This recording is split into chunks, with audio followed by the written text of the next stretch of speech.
clair dans le litige opposant plus de 130 acquéreurs du projet 180 logements à Banga Bakoko et l'entreprise immobilière SIC dirigée par Madame Sopo Ngale Brigitte. Les acquéreurs dénoncent une arnaque immobilière et la promotrice, elle, sans des fonds. Monique Naoussi-Fosso et Stéphane Binac nous apportent quelques éclairages dans cet élément. C'est un cas extrêmement compliqué, s'exclame Amadou Sardouna, représentant du ministre de l'Habitat, dépêché à Douala par le Premier ministre pour trouver des mesures administratives d'urgence face à ce que d'aucuns qualifient de grosse escroquerie immobilière au Cameroun. À l'origine, la société immobilière SICC dirigée par Brigitte Sopo Ngale passe un contrat de réservation de logements avec plus de 130 souscripteurs. La livraison des 10 logements et équipés était prévue pour 6 mois.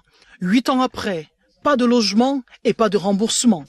La promotrice du projet 180 logements Espace Sar à Banga Bakoko dit avoir perçu un peu plus de 4 milliards de francs CFA, mais reste butée au niveau du crédit promoteur. Le crédit promoteur, en fait, soit l'État subventionne les VRD en général, dans les VRD voiries et réseaux divers, dans les grands projets comme celui-là, soit l'État subventionne les travaux de VRD, c'est-à-dire les routes, les caniveaux, les drains, comment on appelle ça, les galeries, l'électricité, l'eau.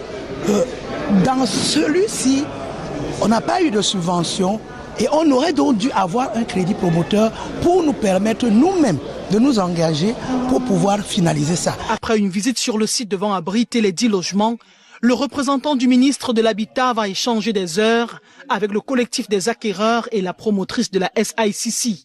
Après l'annonce d'un audit qui sera commandé par le gouvernement, les deux parties ont la garantie que leurs intérêts seront préservés. Il y a une expertise qui va être faite parce qu'il y a des prix qui ont été annoncés. Il faut absolument vérifier ces montants-là.